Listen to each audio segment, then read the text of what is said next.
इतना ही पता लग जाने से, जिस दिन आपको यह पता चला, लोग क्या कहते हैं, भारत में इंटॉलरेंस बढ़ गई है।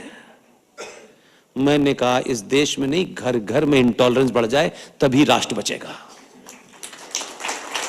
ये इंटॉलरेंस, इसके बारे में भी बताता हूं। आप किसी भी चीज का शाब्दिक मतलब लेते हैं और हैं फिलोसफिकल बैकग्राउंड के। एक प्रधानमंत्री आया, वो जिस पद पे खड़ा है उसके बाद क्या कहेगा, लठ लेके मारो सालों को, वो प्रधानमंत्री बात कहेगा। वो अपनी बात कहने का एक्सपर्ट है। वो आया, उसने एक मुहिम चलाई, स्वच्छ भारत। समझ गए आप? मुझे मालूम है कि कुछ लोग ऐसे भी हैं, घर जाने के बाद ताली बजाएंगे। जब उसने कहा स्वच्छ भारत, तो उसने सिंबल जाकर के दिल्ली के अंदर बिरला मंदिर के सामने की मंदिर रोड पर वाल्मीकि कॉलोनी के बाहर झाड़ू लगा करके कूड़ा इकट्ठा किया। पूरा देश कूड़ा उठाने लगा। भाई साहब, वो प्रधानमंत्री है, उसने ये नहीं कहा था कि सड़क के किनारे वाले कूड़े को उठाओ, उसके लिए तो लोग हैं।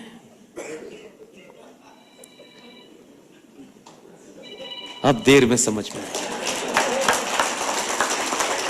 समझिए, वो प्रधानमंत्री है भाई साहब। उसे 95 करोड़ सनातनी हिंदू को जाड़े में रजाई बनवानी है, सस्ता घी तेल देना है, फ्री का 2 महीने की बिजली फ्री देनी है, तब वो एहसान करके वोट देने जाएगा। जिनको न बिजली की चिंता है, न मकान की चिंता है, न बेटे बेटी की चिंता है, उन्हें यह मालूम है वोट किसे देना है। 95 करोड़ लोगों में से 50 करोड़ को जिस दिन यह पता चल गया वोट किसे देना है, भारत 24 घंटे में हिंदू राष्ट्र घोषित हो जाएगा। आप नहीं चाहते, इसलिए कि पहले आप ये तय कर लें कि ब्राह्मण को मानना है और ब्राह्मणों को ठाकुरों को मानना है। पहले इसी का तय कर ले, करना क्या है, और इससे फुर्सत हो जाए तब राष्ट्र की बात करिएगा। इस देवभूमि के लोगों, आप पूरे देश के लिए एक मॉडल हैं। और कहते हैं कि जिस जमीन पे आदमी रहता है उस जमीन के अंदर का एक खिंचाव होता है, ग्रेविटेशनल फोर्स जिसे बोलते हैं, वो अलग अलग होता है। आपका जन्म ऐसे ही नहीं हुआ है। आप यहां पैदा हो गए, वहां पैदा हो गए, कहीं और क्यों नहीं पैदा हो गए? अगर हुए हैं तो कोई कारण है। इसलिए देवभूमि के लोगों को कम से कम यह गलती नहीं करनी चाहिए, क्योंकि आपकी तरफ लोग देखेंगे। यहां आप देखते हैं आधे लोगों के सामने इतनी बड़ा हिमालय है, केदार है, इतने मंदिर हैं जगह जगह, यहां यहां इतने पवित्र लोग हैं, मिलावट नहीं है, तमाम सारी चीजें हैं, तब आपको ये कैसे बीमारी पैदा हो गई कि ये ब्राह्मण है और ये ठाकुर है? ब्राह्मणों को निपटाना है, ठाकुरों को निपटाना है, इसको निपटाना है, उसको निपटाना है, फिर सब मिलकर निपट जाएंगे तो वो आ जाएंगे। इसलिए हमारे इतिहास से सीखिए और बच्चों के सामने उन बातों को रखिए। भारतीय सनातनी समाज में हमारा राष्ट्र कभी भी जाति प्रधान नहीं रहा। भारतीय समाज हमेशा कर्म प्रधान रहा। इसलिए आप अपने आसपास के आज के बच्चों को बताता हूं, जो बात हम सुनते भी हैं वो कॉन्शियस से निकल जाते। क्या कहते हैं? आज क्रिकेट के पंडित क्या कहेंगे? सुना है ना अक्सर आपने, क्रिकेट के पंडित क्या कहेंगे, भाई आज सट्टा क्या है, कौन जीतेगा। ये पंडित शब्द क्या है? पंडित शब्द का मतलब है उस विषय का जानकार, एक्सपर्ट। पूछा आपने कि जो क्रिकेट का पंडित है इसकी जाति क्या है? सनातनी हिंदू समाज सिर्फ 2 ही बातें याद रख ले। मैं दावा नहीं कह सकता, लेकिन मेरा पूर्ण विश्वास है, और जो लोग मुझसे अकेले में मिलते हैं काफी देर रोते भी हैं, ऐसा लगता है कि उनके मन में जो कुछ भाव थे वो शायद धुल गए। मैं इससे खुश होता हूं कि चलो कहीं से शुरुआत हुई। इसलिए मैं कह रहा हूं कि हमारी हार क्यों हो रही है, हम जमीन छोड़ के क्यों भाग रहे हैं। और वो लुटेरे जो आपकी संस्कृति और साहित्य के शब्द नहीं थे, वो शब्द आपके बीच में पूरे तरीके से बह रहे हैं। दो बड़े ब्राह्मण पैदा हुए हैं, ज्ञानी महाज्ञानी, एक रावण और एक परशुराम है। हम में से किसी ने रावण को देखा था जब वो सीता को उठा के ले जा रहा था? नहीं देखा ना। लेकिन हमारी दादी नानी दादी एक सिस्टम चला आ रहा है, बताया कि ऐसे ऐसे उस समय जो सामाजिक व्यवस्था थी, उस सामाजिक व्यवस्था को निषेध करके तोड़ते हुए, उसका अतिक्रमण कर्म करते हुए एक आदमी ने एक किसी की स्त्री को उठा के ले गया। कितने साल पुरानी कहानी है। आज भी हम रावण को चौराहे पे जलाते हैं, उसके उस कृत्य के कारण हम आज भी जलाते हैं। और परशुराम के कृत्य के कारण हम उन्हें मंदिर में पूजते हैं। दोनों ब्राह्मण हैं। और क्योंकि मुझे ये जानकारी है कि कुमाऊं में कुछ ठाकुर ब्राह्मणों में खटपट हो गई है, मैं ना ब्राह्मण हूं ना मैं ठाकुर हूं, मैं कुछ भी नहीं हूं। मैं आपसे जो बात पूछनी, मेरी बात गलत साबित कर दीजिएगा, मैं कभी आपसे इस पे बात नहीं करूंगा। दोनों ब्राह्मण हैं, दोनों के चरित्र को देखिए और समाज को देखिए, फिर अपने आप तय करिए। रावण ब्राह्मण था, उसने एक कृत्य किया, गलत कृत्य किया। राम ने उस कृत्य के कारण, उस पर्टिकुलर काम के कारण उनका वध किया। आज भी हजारों लोग, करोड़ों लोग, किसी ने यह पूछा कि रावण का वध करते वक्त भगवान राम ने एक ब्राह्मण का वध किया था या उस ब्राह्मण द्वारा उस गलत कृत्य का वध किया था। और राम कौन थे? क्षत्रिय थे, आज के ठाकुर थे ना।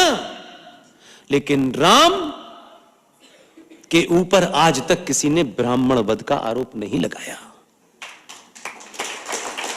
लेकिन इसका दूसरा पक्ष देखिए, ब्राह्मण वही ब्राह्मण जिसने एक ब्राह्मण का, उसके साथी दूसरे ब्राह्मण का वध किया। किसने किया? भगवान राम ने, एक क्षत्रिय ने। लेकिन ब्राह्मण जब मंदिर में बैठता है, क्षत्रिय को पूजता है, किसी और को नहीं पूजता। वो ये नहीं कहता भगवान राम मैं तुम्हें नहीं पूजूंगा क्योंकि तुमने एक ब्राह्मण का वध किया है, वो नहीं पूछता। वो उसी क्षत्रिय की पूजा करता है जिसने एक ब्राह्मण को उसके कृत्य के कारण मारा। और ब्राह्मणवाद मेरे ठाकुर भाइयों, ये इसलिए नहीं है। उस ब्राह्मण की उस मनोदशा को समझने की कोशिश कीजिए। वही ब्राह्मण शर्मा जी और मिश्रा जी, तो देश में बड़े ज्ञानी घूम रहे हैं, उनकी लिखी रामायण नहीं, वाल्मीकि की रामायण पढ़ाता है। किस गलतफहमी के शिकार हैं। इसलिए परशुराम के उस वाक्य को याद रखिएगा, अगर आप सच में 24 कैरेट के ब्राह्मण हैं और नाम बदल के नकली हो गए हो और पहले भगवान दास रहे हो, अब गुलाम नबी हो गए हो, तो उसकी गारंटी नहीं है। बहुत सारे ओम प्रकाश नूरे इलाही हो गए, पता है आपको? यहां ओम प्रकाश थे, वहां जाते ही नूरे इलाही हो गए। यह सिलसिला था। इसलिए नकली ब्राह्मण, नकली ठाकुर, नकली दलित, नकली XYZ से सचेत रहिए। टोपी लगा करके चंद्रशेखर नाम का कोई आदमी जय भीम जय मीम करने लगे तो मेरी उससे एक दरखास्त है, जिसका जिक्र आप सबने किया। हम सब अंबेडकर को मानते हैं और मैं मानता हूं कि उस दौर में अंबेडकर से बड़ा कोई नेता नहीं था, कोई नेता नहीं था। ब्राह्मणों और ठाकुरों, जोर से ताली बजाओ, जोर से ताली बजाओ। आपको ताली न बजाने में कुछ लोग कहेंगे देखिए जब अंबेडकर का मामला आया तो ब्राह्मण ठाकुर एक हो गए। नहीं, अगर पुरुषार्थी है तो परशुराम की बात याद रखना। मैं कभी जीवन में रामायण नहीं पढ़ी, मैंने मंदिर तो 20-22 साल तक गई नहीं, क्योंकि वो अल्लाह अकबर से फुर्सत ही नहीं मिल रही थी। मैंने कभी उसका अध्ययन नहीं किया, लेकिन मैं जब चीजों को साइंटिफिकली पढ़ता हूं उसी को बोलता हूं। परशुराम का वाक्य है, यह किसी XZY का नहीं है। जन्म जायते शूद्र मनुष्य, जन्म से शूद्र होता है, अपने कर्मों से बनिया ब्राह्मण ठाकुर बनता है।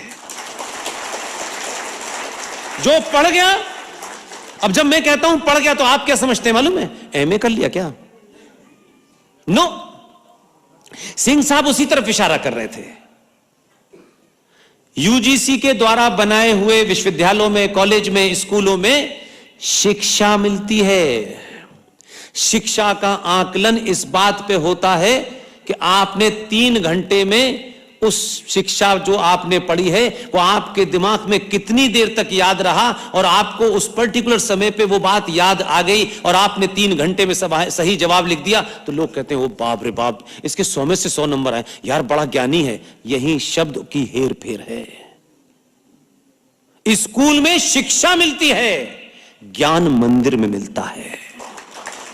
दोनों में फर्क है। हम क्या समझते हैं, ये IAS हो गया, यार क्या ब्रिलियंट आदमी, क्या नॉलेज। अरे भाई किताब उसने रट ली, 3 घंटे में उसको याद आ गया। उस बेचारे दूसरे आदमी को उस 3 घंटे में स्लिप कर गया बेचारा, वो आता उसे भी था। तो ये जो शिक्षा पद्धति जिसे आप आज देख रहे हैं, ये अंग्रेजों की बनाई हुई है, जो इस बात पर तय करती है कि क्लास में जो 17 नंबर जिसके आए हैं वो कमजोर है, अज्ञानी है, उसको